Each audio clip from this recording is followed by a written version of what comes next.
How many of you remember Bonnie Lee Bakley? She was murdered in 2001 at a very young age. I believe she was 44 years old. And she was murdered in Studio City, which is just, you can see the buildings there, just right behind those buildings. That's Studio City. So you can practically see where she was murdered from her gravesite, which is kind of odd. Hi everybody, thanks for joining me on my tours of cemeteries, gravesites, memorials, and final resting places of the famous and infamous people who are gone but not forgotten. Her murder was never really solved. Her husband, Robert Blake, was charged with the murder, and you may remember it was a sensational news story on the news for months and months. The trial went on forever, and that's actually what reminded me of Bonnie Lee Bakley. I hadn't really thought of her since 2001 probably. But then the other day I was visiting the attorney who represented Robert Blake in the trial at his gravesite in Westwood, and I was talking about Bonnie Lee Bakley, so I wanted to come and visit her gravesite as well. Now the location here at Forest Lawn Hollywood Hills is up on the hill, but if you could see the fountains there behind the trees, that's where you come in. That's the entrance where you see the entry fountains, and then the statues, the beautiful statues, are on the other side of this wall here. As you drive up to the gates of Forest Lawn Hollywood Hills, on the right-hand side you'll see the beautiful fountain, and right behind the fountain are some very large statues built into the side of the hill. Right behind those statues, at the top of the hill, is the gravesite of Bonnie Lee Bakley.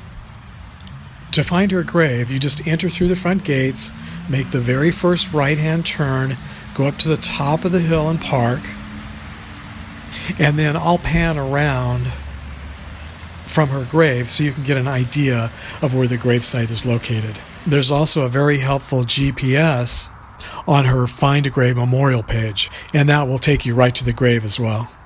Bakley was a model, a singer, and an actress, and according to her friends and family, she had always had an obsession with celebrities. And as an adult, it seemed to be part of her grand plan to marry one. She pursued relationships with Jerry Lee Lewis, Dean Martin, Frankie Valli, Gary Busey, Christian Brando, and finally, actor Robert Blake. When she became pregnant with Robert Blake's child, he agreed to marry her in the year 2000, and this became her 10th marriage. Because she was married to a famous actor, her murder made headline news around the world. But for those of you who are not familiar with the story, she was out to dinner with her husband, actor Robert Blake, on May 4th, 2001.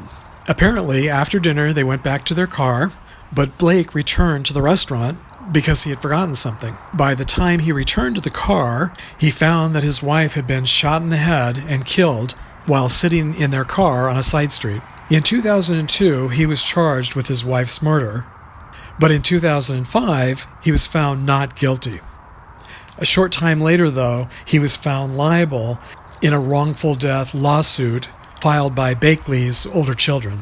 But technically, the crime is still considered unsolved. And it's just another one of those tragic, unsolved murder mysteries that have happened so often over the decades in Hollywood. Whatever her faults, during the trial, lots of negative things were said about Bonnie Lee Bakley, and they may or may not be true, but even if they are true, no one deserves to be murdered. But she does deserve to be remembered. So that's why I'm here today. Sometimes I visit graves of famous people, and I can tell that no one has been to the grave in months or years or even decades. But in this case, it looks like she's had recent visitors. It's hard to know if the rocks on her stone were from separate individuals or if one person created these stone hearts. I guess a heart made of stone can have two different meanings, but I'm assuming whoever left these stones was remembering her fondly.